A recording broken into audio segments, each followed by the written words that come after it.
Welcome to Drinks in the Library, the only library where drinks aren't just allowed, they are required. I'm your librarian host, Gigi Howard, and each episode I'll be interviewing a guest about a much-loved book that we will be pairing with a drink for you to enjoy along with us or consider for your next book club meetup.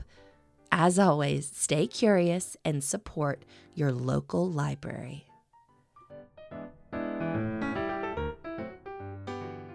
Hello, Libration Nation.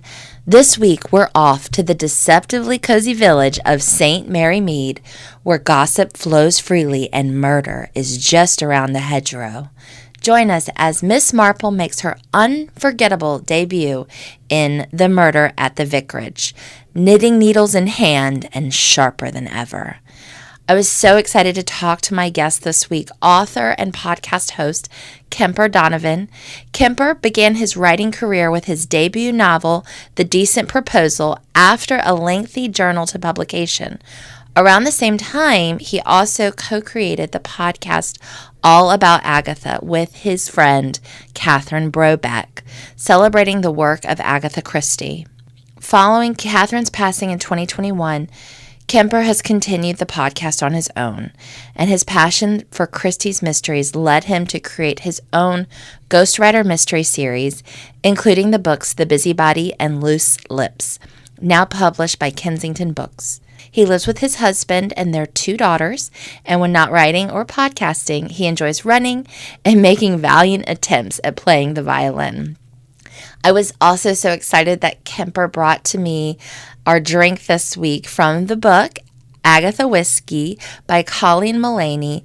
And in that, Kemper wrote the foreword. And our drink this week is Miss Marple's Cherry Blossom.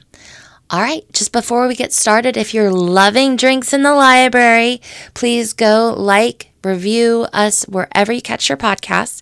Also, tell someone about it this week. Tell a friend, tell your mom, tell your neighbor, whoever you tell. I appreciate it. All right, let's get to it. Well, Kemper, thank you so much. It's amazing to be with you on the other side of the country today. Transcontinental podcast episode here. Lovely. And where in California are you? I am in Los Angeles. Lovely Southern California. Oh, I love it. And we are here to talk about a book near and dear to your heart, The Murder at the Vicarage by Agatha Christie. Oh, yes. Oh, how I love this book. And my first question I ask in the podcast is, tell me who you were when you read this book. Oh, that's so interesting. Well, it's a little bit of I'm going to give you a little bit of a complicated answer because I've probably read this book. Well, now I've read this book at least 3 times because I read it again before doing this episode here with you, but probably I've read it 5 or 6 times. But there was the first time that I read it, the very first time, and then there's also the time that I read it for my podcast that I do, which I think we're probably going to be talking about a bit on this episode. Should I just go ahead and tell you what that podcast is? Let's talk about that because it all ties together. It does. It definitely does. So I host a podcast called All About Agatha, which is all about Agatha Christie, the one and only, who is just one of my very favorite authors, and she has been since I was about 10 years old. And I've just been a huge mystery nerd, very much as a reader, just for my whole reading life. Like as soon as I started getting into reading, probably in about 3rd grade, like many other avid readers and avid child readers, I was really into the Hardy Boys. And I very quickly turned to Agatha Christie. And I had a really dear friend of mine who I actually had met through my husband. So we didn't meet each other until we were adults, but we realized that we had a shared love of Agatha Christie. And in particular, we both really loved watching the David Suchet, Agatha Christie's Poirot series. Oh, which one is that? That's the one. So it aired either on PBS or A&E here in the United States. Okay. Mainly, well, it started in 1989 and it actually aired all the way through 2013. But a lot of people Okay. remember it as a sort of 90s and aughts kind of a program. And the Mm-hmm. actor David Suchet, he very much looks like Hercule Poirot is supposed to look. So many think of him as sort of the definitive Poirot, and we would just geek out over it. And finally, we said to Hmm. ourselves, God, we love Agatha Christie so much. Maybe we should do a podcast because this was just in the first wave of like podcast craziness. It was all the way back in Yeah. 2016. And we started this podcast all about Agatha. And the overarching project for it, other than just geeking out about Agatha Christie and how much we love her, was to try to rank every single mystery novel that she wrote. And she wrote Uh, 66 yeah. mystery novels. So this was quite an undertaking, and we went about it very seriously, and we kind of wanted to do the sort of rigorous literary analysis that so many other authors get, but that I think Christie, for various reasons that we have explored on the podcast, does not often get, but very Hmm. much deserves, because I think she is actually a brilliant writer, a genius. Hmm. And we set about and we went in chronological order. This is the sad part of the story. Hmm. My friend, my co-host, her name was Catherine Brobeck. She passed away a little over 3 years ago. Unexpectedly, we were Yeah. 6 novels away from finishing this 66 novel ranking project. And I was actually able to complete the project with the help of friends that Catherine and I had made along the way. And the final novel that we ranked, I actually did that episode with Catherine's mother, and Mm. have continued on the podcast solo. It's a very different sort of a podcast now Yeah. than what it was with Catherine. It'll never be that anymore, but it's Yeah. also a way of honoring her and her memory and just her love of Christie. And I also became a mystery writer myself because of the Hmm. podcast. I had published one novel before Catherine and I started All About Agatha, but it wasn't really a mystery. And then I realized, a year or two in, like, wow, I'm clearly really passionate about this. Why am I not writing Yeah. more? So I am actually in the midst of writing a mystery series for Kensington Books right now that I'm calling the Ghostwriter Mysteries, and we can talk a little bit about that. But this is a really long-winded answer to your question as to who was I when I first read The Murder at the Vicarage, because the first part of the answer is I was a 10-year-old kid who was just discovering my love for Agatha Christie, and in particular, my love of Miss Marple, because Agatha Mm. Christie, for the uninitiated, she actually has a bunch of different detectives or detective entities, but her two biggest by far are Monsieur Poirot, Monsieur Hercule Poirot, who is a professional detective, and he Yeah. is Belgian, and Yeah. then her amateur sleuth, Miss Jane Marple, who is an elderly unmarried woman who lives in an English village and who is not a professional detective by any means, but who has a brilliant mind and often solves cases that are happening in her village or just in her immediate environment, wherever she happens to be.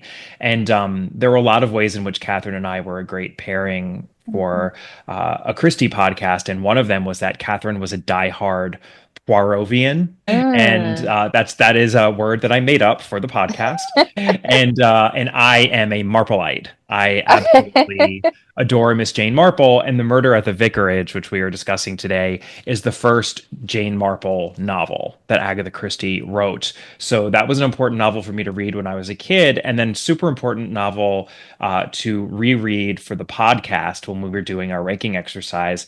And I also actually listened to the episode that Catherine and I did in preparation for speaking with you, Yeah. and that was really interesting to me because we really got deep as to Miss Jane Marple and what she's all about. And yeah, I just think as the first Miss Marple novel, not Miss Marple's introduction, because Christie actually wrote a number of short stories a year or two before The Murder at the Vicarage was published. So she first came onto the scene in short story form. But as the first Miss Marple novel, it's just a super, super important one for a big Miss Marple fan such as myself. Yeah, and I love that. And I think that kind of guides us into like the next question of talk us through how the story opens. It's her first storyline that she gets in this book. And what is the murder at the vicarage all about? Well, The Murder at the Vicarage is narrated by a vicar, the vicar of the vicarage. His name is Leonard Clement, and he's one of my very favorite narrators in all of Christie. Christie, over the course of her 66 novels, would sometimes narrate in third person, and she would sometimes narrate in first person. And a lot of my favorites are actually her first person narrators.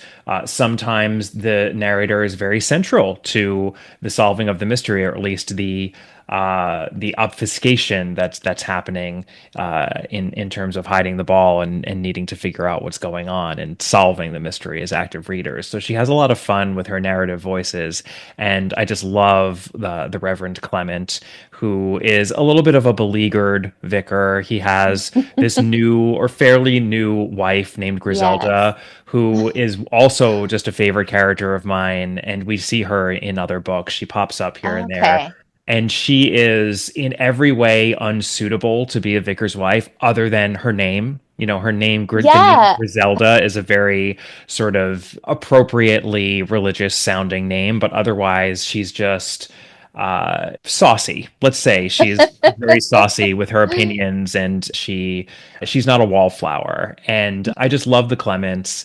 And they live in this village of St. Mary Mead, which is this fairly idyllic, except for all the murders, English village. And one of their neighbors is Miss Jane Marple. What's interesting about the murder at the vicarage and the way that we are introduced to Miss Marple in the story is that there are a number of Miss Marple types that all come to tea at the vicarage. So she's just one among four, really. Hmm. One of them is a widow, and then the other three are quote unquote spinsters.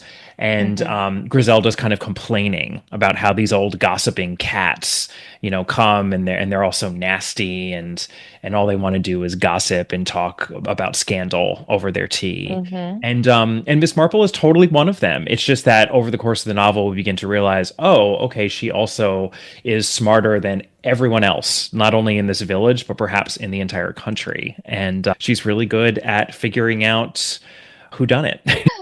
And so also I did the same in preparation for this is reading the book, but I also listened to your episode Oh, that's with, great. yeah, your episode with Catherine.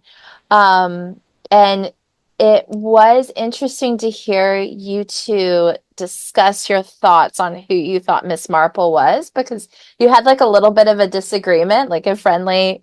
And so I guess who, in your opinion, I guess, is who is Miss Who Marple? is Miss Marple? Well, you know what's really Yeah. funny? So that episode, that very episode, was the genesis of this overarching theory that Catherine ended up propounding over the course of the podcast, Mhm. as to the darkness of Miss Marple's character. And she coined a phrase, dark Marple, Okay. which has since now actually been used in published works. So Wow. one of the many friends that we were able to make along the way of the podcast is this Christie scholar, Dr. Mark Aldridge, who has published a number of books about Agatha Christie, and he recently came out with this book all on Miss Marple, and the book is dedicated to Catherine, actually, and it's Oh in her my memory. goodness. That's And that's he beautiful. isn't it? Yeah, it's really wonderful how she, was really able to make a difference and is just remembered on an almost daily basis. I get emails on an almost daily basis from listeners who are just say they might even just be finding out as they're listening to back episodes and catching up as to what happened with her, and they're just so, surprised and upset and so moved by everything that she did over the course of the podcast. So I love that people are still listening to her and remembering her. It's so important, and it's honestly a comfort to me.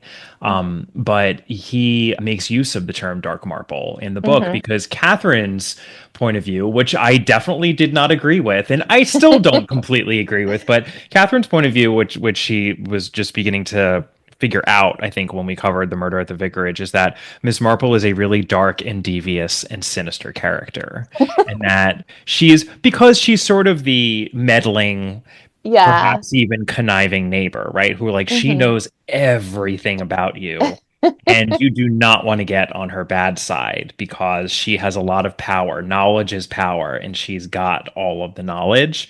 And, Uh-huh. it was actually really interesting listening to our argument because I think having now lived in a dark Marple world, I was just sort of like, oh, Kemper, you're like, I didn't need to be as argumentative as I was, I think, Mhm. because she was that's really all that she was saying, and I think she's right about that. I mean, I think that the Mhm. way that Agatha Christie created the character of Miss Marple, there's absolutely a lot of power and sort of like in a, not in necessarily in a sinister way, but in an underhanded way, just because Miss Marple wasn't really allowed to be a police investigator or even to be a private detective in the way that Monsieur Poirot was. Yeah. So this is sort of the only way that she is able to amass all this novel. She has to do it on the sly and in Mhm. secret. I think what I was taking issue with was that she was saying that there was almost this like dark evil element to it. And I love Miss Marple so much that I was like, wow, how dare you, Yeah. madam?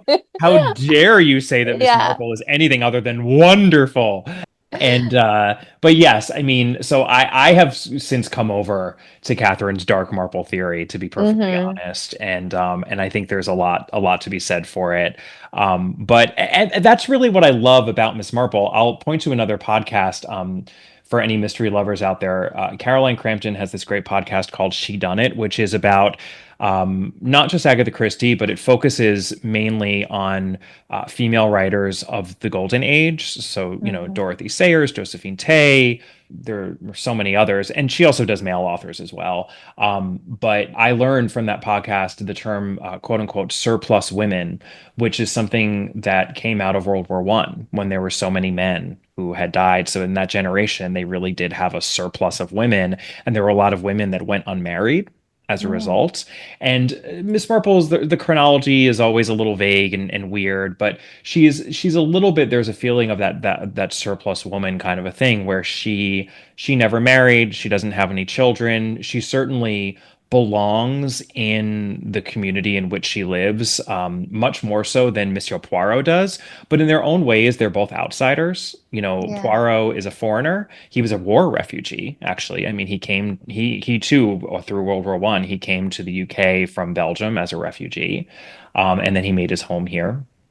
And Miss Marple is a woman who, did not get married and did not have children. So that kind of puts her on a little bit on the outskirts of things as well, especially for her time. And I think it's really important, or it's at least very useful to have your investigator in one of these detective fiction stories be someone who is on the outside, because it's only by being on the outside that you can actually look in and get some sort of a full and coherent view, which then helps you figure out what exactly is going on. Yeah. Well, I love that take on it too, because I are you at all familiar with the Anne of Green Gables characters? Oh my God, I am actually just now in the middle of reading the entire Anne of Green Gables series to my 8-year-old daughter. Oh my God. Okay. We're in the midst of book three, Anne of the Island. Oh, oh, okay. I love that because that was so formative. But I did an episode on it last year and Mhm. we spent a lot of time talking Rachel about Lynde. Rachel Lynn. You knew it. Yeah, love Rachel Lynde. Maybe that's why. Hmm. Maybe she reminds me of Miss Marple. I mean, I love the way that and you know what? That's also why I think I took issue with the dark Marple theory, because Hmm. Rachel Lynde, I think, is a perfect example of it too. She's such a busybody. She's so Hmm. annoying, but Hmm. she's got a heart of gold. You know, Yes, yeah, absolutely. And she really does. she really does. So yeah, it made me, I was just imagining the two of them together while you were talking about it. Yes, yes. And Great imagining reference point. Yes. and then also like a dark, sinister version of them too. It's just had me all kinds of tickled. Absolutely. So I want to talk a little bit more. We don't want to get into spoilers with the Sure. story, but obviously there's a murder, and I would love if you would tell us how that kind of starts out.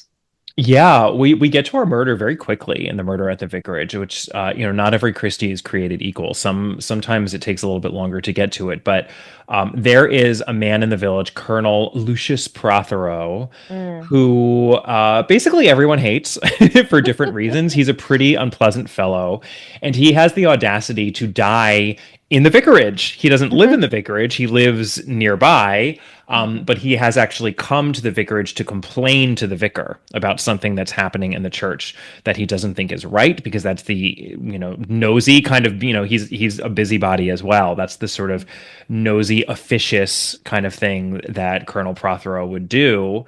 And while he is sitting in the vicarage study, seemingly writing a letter to the vicar, he is shot dead. And he is found there. And this is a small village, and there's a lot of just sort of traipsing in and out of this study. Like, it was not locked. There are a bunch of people who potentially could have been there at the relevant time. We've got lots of clues and sorts of confusion as to the timing here, which is very, very Christie. This book, I will just note, as an aside, Christie herself, when she wrote her autobiography later in her career, she mentioned this book specifically as one that she had revisited when she was older and thought was a little overstuffed. She thought it had a lot of side plots, and it really does. It has a few too many, like maybe like one or two too many sorts of things. Like, there's this whole runner, and this really isn't spoiling anything because it's not important. But there's a whole runner with like an archaeologist and his assistant. And I won't even spoil that tiny little side plot by saying where that goes. But it's really not important. And it always gets cut out of adaptations of this novel, because it's just like, oh my God, there's so much going on. And like, did you really need the archaeologist too? Like, it's just, it's crazy that and it almost feels a little bit, she's still, this is early-ish in her career. This is about 10 years into a 50-plus year career writing mysteries, and it feels a little bit as though maybe she was just not quite as confident and thinking like, okay, I gotta like stuff this with incident and make sure that no one's bored and that it's properly confusing. That's my only like real criticism of the book. Otherwise, I just absolutely adore the characters in particular, and I think it's a great mystery. I won't speak on All About Agatha. We spoil everything, left and right, and that just kind of comes with the territory as we're covering different books. But I won't get into the weeds of that because I don't want to spoil anything. But it's a very sort of classic setup. What Christie does is a very classic mystery kind of trope, and it's just a good example of something that she did several times. But she's a good enough writer that she's usually able to hide the fact that the puzzle at the heart of the mystery is the same as others that she has done, because she puts them in different settings and she has different characters, and there's just there are ways of sort of making each one feel fresh and original, because that's how good of a writer she is. Yeah. You touched on a little bit about how much you love this book. And one thing when we were talking about doing this episode is discussing the difference between favorites and quote unquote best. Yes. And I'm curious what your take on that is. Yeah. So I mentioned the ranking project of All About Agatha. So that is done, and we have a top ranked book. That book is, to some people's surprise, not And Then There Were None. And Then There Were None is our second highest ranked. Okay. But our first is Five Little Pigs, which is a Poirot novel. Yeah. Okay. And it's just what I think in particular the end of Five Little Pigs, the last couple of pages of Five Little Pigs are the best thing, the best writing that Christie produced. And for me, that's like an incredibly high bar, because I actually think, there's still people out there, like this myth persists to this day that Christie is somehow not a good writer, that people say, oh, she was good at plot, she was good at puzzles, but like her actual writing is like not really very sophisticated. And I just think a lot of those people haven't actually read Christie. They might have watched a couple of movies or TV episodes, but I think if you really sit down and you read the books, and especially if you read them systematically and you take them seriously, it becomes quite clear that she's a really, really great writer. And I think it's really hard to write as simply and clearly as she does, and as entertainingly. Like, very few writers are as readable as Christie is. But I think the writing in Five Little Pigs is just like, it's like an extra step above. It's just absolutely exquisite. So that is our top ranked Christie novel. And yet when people ask me, what's your favorite? Like, what's your personal favorite? I say The Murder at the Vicarage. And it's because of the Miss Marple thing. It's because of Leonard Clement as the narrator. Even maybe in a weird way, it's the overstuffed thing too, because I actually love mysteries that are just filled with incident and just kind of like, bursting at the seams in that way. So it's not perfect. It's not perfect by any means, but like it will always be like my own personal favorite one. And it's still it's ranked pretty high. I believe it's ranked out either 11th or 12th in the All About Agatha rankings, which, is Christie wrote 66 novels and not every one of them is great. There are definitely some clunkers in there, which is why ranking them is so fun. But like the top half, like the first 33, I think are all fantastic. So to rank 11th or 12th is like, you're doing pretty well. Yeah.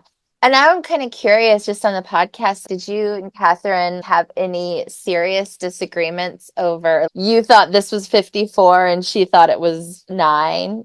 That's interesting. Our disagreements tended to be a little more localized, such as disagreeing about, how is Miss Marple really functioning within, St. Mary Mead in this novel?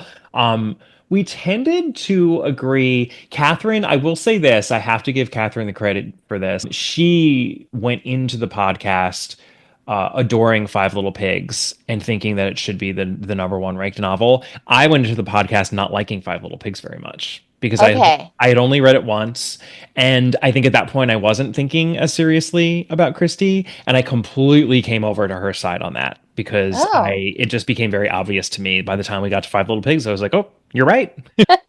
So we would definitely have quibbles, but no, I mean, it's actually kind of startling to me as I'm trying to think if we ever had any major disagreements on ranking, where one of us was like, oh, this has to be way up here. And I think the reason why is that we actually broke our rankings down into 6 different categories. Okay. So at the end of every episode that was focused on a novel, we also did episodes focused on the short stories, and we'd interview other authors and all sorts of other stuff. But on the episodes that are focused on the novels, we would kind of summarize the novel and just talk about it generally, like what happens in it. And we would do a little puzzle breakdown and talk about the clues in particular, like how the puzzle was solved. And then we would go through and rank each of those 6 categories, which were plot mechanics, plot credibility, series long characters, so characters like Poirot and Miss Marple and assorted others, book specific characters that only appeared in that individual book. And then setting a tone, which was a bit of a catch-all category, but a little bit as to readability or, how well a place or a time was evoked in the book, stuff like that. And then our final category, what we came to call it depictions stuck in their time, because we really didn't want to ignore the experience that I think a lot of readers have reading Christie, who at this point was writing her books over 100 years ago. Like The Mysterious Affair at Styles came out in 1920. So that is 105 years ago. And for that reason, sometimes when it comes to certain intimate aspects of the human experience or of identity, there can be, I think, an unintentionally jarring kind of effect when you come across something as a reader in 2025 that might strike you as, say, anti-Semitic or sexist or homophobic or something like that. And we always wanted to acknowledge that experience because I think it would be disingenuous not to. But we never wanted to do that in a judgmental way. Certainly not judging Agatha Christie, the writer. Many of these things were, prevailing attitudes and opinions at her time. Also, a lot of these supposedly negative sorts of ideas or opinions are in the voices of characters. Like sometimes that's how she's doing characterization, by giving someone an opinion that she might think is horrible. So there's always that. There's a lot of nuance to that conversation, which we tried to inject. And that doesn't mean that people didn't get angry at us from either end, by the way. We got people who were like, you don't do that enough. And then we had people being like, how dare you do that at all? So I was like, oh, hopefully we're doing it right then. If we got people angry on both sides, like hopefully we're somewhere in the middle. But that was our most controversial category for sure, and the one that I think would get a lot of reader or listener reaction. But I think because we had to duke it out, so to speak, like as we were going through each category, by the time we got to the point where we were tallying up the score, which would decide where it was ranked, we had to have come to a consensus between the two of us. So I think that's why we never got to the point where we were like, oh, okay, so this one scores that many points overall, which means that it's in eighth place. Like, oh no, I don't think it should be there at all, because we would have already had it out and figured out what the scoring should be as we were going through. So I think that's why the disagreements tended to be a little bit more localized. Yeah, yeah. I love that. I was just so curious if any of that ever happened and how you all worked it all out and did the rankings. I also like to ask, I think like for someone considering reading this book, a good thing to talk about is like kind of like the vibe, like funny, tense. How would you describe the tone of the novel? I mean, it's many things, and Christie, I think, was so good at being able to do lightness and darkness in one, in the same book and make it feel coherent as opposed to Hmm. scattered. She's so good at that. But the one thing that I would highlight, because I think she doesn't get nearly enough credit for it, is that this book is super funny. It's really funny. Like Leonard Clement is just uh, a delightful character. His relationship with Griselda it's interesting. It's sort of like they in and of them, like each of them in and of themselves, I found interesting, and then their relationship I thought was illuminating in terms of like my own marriage. Like all those things Uh-huh. that you want a book to do, where it's like, yes, this is a murder mystery, and the primary objective of this book is to present you with a puzzle and then give you the means to solve the puzzle along with the book's fictional investigators if you want to, or just be wowed by it as you get to the end. Like that is the primary objective of this book. But like all good books, I think it's doing more while it's accomplishing that, and I think it's doing that mainly by way of character. And I think the Clements and Miss Marple and all of the other spinsters and people in the village, it just creates this community that I really love existing in. And that's part of the reason that I love this book as much as I do, because there are other Christie novels that are set in St. Mary Mead. Not all of the Miss Marples are, but many of them are. But I think this one, because it's the first, like it really settles you into the community, and you feel it gives you that cozy feeling, which is why, that's another sort of controversial thing where um some people say that Christie is cozy, and other people say that that's crazy to imagine that Christie is cozy, because all sorts of awful things happen in Christie's. I mean, And Then There Were None is not a Hmm. cozy book. And I think the reason for the discrepancy there is just that Agatha Christie wrote a lot. So she wrote some different books, And Then There Were None is just a very different book from Murder at the Vicarage, which is a different book from Five Little Pigs, which is a different Yeah. book from The Murder of Roger Ackroyd. But there are elements of her books that can give you that same feeling that I think more modern cozy fiction can give you. And there's a bit of that, I think, in the setting of St. Mary Mead. And yeah, I just love, I feel both safe and stimulated when I read this book. And that's pretty hard to pull off, because like those Yeah. are usually pulling in opposite directions. But yeah, the one thing that I really would highlight is the humor, and that's a big part of my enjoyment of this book and of a lot of Christie. And I still think that I love how much Christie gets adapted to this day. I was actually just literally earlier today, watching part of the new BritBox adaptation of Towards Zero, another fabulous Christie novel, and it's good. Like I'm enjoying aspects of it, but it falls, I think, a little bit into the trap of just being a really dark and somber and morose and not Mm. fun Oh. telling of a Christie Hmm. story, which is okay too. Like you can do a moody adaptation, nothing wrong with that. I get a little tired of them, because I think so many Christie adaptations are like that, which makes people then think, oh, that must be what Christie is like. And she's so much funnier than that, and witty. It's wit. It's sort of lightness and wit, and the same thing that I get from reading P.G. Wodehouse, who actually was a big fan of Christie, and Christie was a big fan of his. She dedicated one of her books to him, in fact. Oh. So they had some mutual appreciation. There's a lot of that in Christie, so that's just why I'm really harping on the humor. Yeah, yeah. Oh, I was also reading like parts of it too. And then I was reading like some commentary about how other people were like, well, you clearly have, if you don't think this book is hilarious, you haven't gotten to the scene yet. And I also, with this podcast, we always pair it with a drink, and you and I were talking Oh, about it. yes. Yes, and you brought to me this fabulous Miss Marple's Cherry Blossom. Hmm. Thank you so much. So where did you find this? Okay, so there is this wonderful book. I mean, this is the great thing about being an Agatha Christie scholar, an agathologist, as Mm-hmm. I sometimes dare to call myself. Love it. You love it. There's just new material being written about Christie literally like every day. It's just crazy how much stuff there is out there. There are new short stories being written. There are continuation novels at this point, and just a ton of scholarship. And there was this book that came out.